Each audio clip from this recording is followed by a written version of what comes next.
Yeah, I mean, it makes you feel left out for sure. The whole Okay. purpose of it is to make you feel isolated, so it's like you feel better than others because Okay. like you got your JW community, right? Which are the true Mhm. believers, and then everything else outside of that is called the world.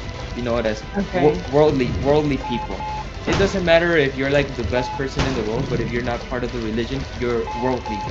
You're not good association. So yeah, it does feel like very isolating. Like I never celebrated my birthday, or Christmas, or you can't salute the flag, so right away you're standing out. Wow. Yeah, it's just so many little things that make Like, you you stand couldn't out. I if in your public school, when they say the pledge, you're not Mm, allowed to say it? no, you That's can so only you interesting. can only you stand respectfully, but you can't like put your hand or anything. Because it's kinda seen as a false idol? Yeah, yeah, because Okay. like any political associations, they're seen like you're putting your trust in governments instead of God. The belief is that God's kingdom is going to destroy all world governments very soon, so you don't want to side with governments. That is so interesting, and that sounds really kind of awful for a kid just because I don't like, it'd be hard to stand out like that. I feel like Mormon kids ultimately I think you can blend in pretty well. I mean, you can't do if there's sports on Sunday, you can't do sports on Sunday, so there's some elements that kind of isolate you, modesty. I don't know what you all's standards were on dress for women. I know when I see women, do you call them missionaries? Mm, Or what do you no, call uh, them? pioneers. Pioneers, okay. Yeah. When I see, women standing on the corner, pioneers, they're always very conservatively dressed, skirts, that kind of a thing, but I don't know if you all have a formal code for what you're supposed to wear. Yeah, yeah, it's very strict dress, especially for the ladies. So Always. as the usual, no short skirts, no cleavage at all, no Okay. showing your arms. Um, Mhm. it's not as strict on your free time, so I mean, it depends on the area, depends how judgmental Okay. people are. But when you're in church, you're expected to dress completely modestly. Recently, only 2 months ago, ladies were allowed to wear dress pants for the meetings. Not allowed at all before, but That's so interesting. Yeah, the yeah. church did similar things Mormons did something similar, which is so funny that it's almost this concession, right? Like, they'll Hmm. give us pants, but they won't give us the priesthood, you Yeah. know? It's almost a way to throw us a bone and say, "Look how progressive we've become, we let women wear pants," when if you dig half an inch down, it's all still the same.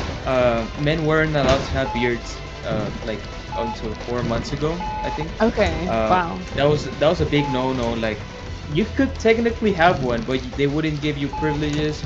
Um, there were some parts of Europe that it was okay, but for the rest of the world, having a beard, you were seen as like spiritually weak. Oh, wow. Um, and then one day to another, they announced, the governing body, which are the top leaders, they said, hey guys, actually beards are okay because the Bible doesn't speak against them. I know, right? Surprise. Suddenly, And we're changing yeah, our mind. we're changing our mind, beards are okay. Turns out like three governing body members now have beards, and now men don't have to wear like a tie to the meeting anymore, so you can go without a tie unless So you're giving like, progressive. I know, yeah. You're still expected to die if you need blood, or you can't Oh, celebrate holidays, okay, but wow. you can wear a tie.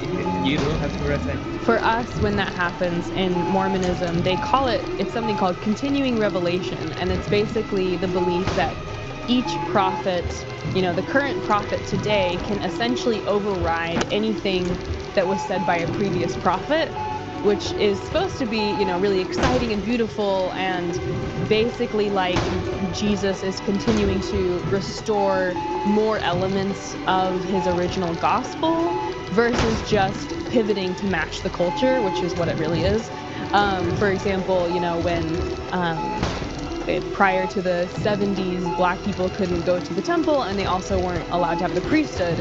And when they changed it, it's not seen as the church kind of bending to public pressure, it's seen as Christ restoring more truth to the earth because the saints are ready for it. So it's funny because from an outside perspective, it just looks like, oh, they're just appeasing the crowd so that more people stay in, or they're trying to get out of a lawsuit or whatever. But for the people in it, it's seen almost as a faith building moment to have these rules change because it feels like more revelation, more truth, that kind of a thing. So I'm not sure how you would say faithful saints, or I guess faithful members, view these changes within Jehovah's Witnesses. They just lap it up. We have exactly the same. We have exactly the same doctrine, but we call it new light. New So light. Okay. yeah, so if a governing body member announces like, "Oh, we have a we have a new understanding of this passage," and they Okay. they can pretty much apply any doctrinal change at will. So it's not that the previous dogma was incorrect. It's just that Right. Jehovah God keeps revealing new light to his people. So now we have a better understanding of matters. But sometimes it's not that you have a better understanding, it's that it's just a complete flip flop of something. But if members are expected to just obey and comply. Yeah, one of the most recent examples of this was along with the along with the pants updates for the ladies, the governing body also said that you are now allowed to say hello to disfellowship people at the kingdom hall. Oh, interesting. Because it used to be you can't even say a single word? Nothing. Oh. You were completely ignore them. But now you're allowed to say hello, how are you doing? But they tell you specifically it should only be a short greeting, A no long short conversations. greeting. They went back to the Bible text that they used to say you shouldn't talk to them, and they were like, actually, guys, this only applies to apostates. So this fellowship people, the ones that are trying to come back to the religion, we should at least acknowledge their existence. You are not using your name today. Are you disfellowshipped currently? Are you still a member to the people? I hope I don't out you with this video. Nah, it's cool. Uh, no, I'm what we consider inactive. So inactive people just kind of fade away and stop going. They can still talk to members.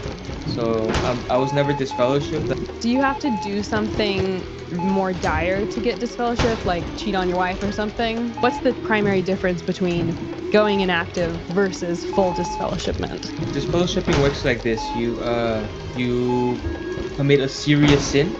And by Okay. serious sin, it can be smoking weed, it can be getting drunk, it can be having immorality, either like having premarital sex I or was so adultery, close to four Okay. plus five four. watching porn. So anything that's Even considered one? major.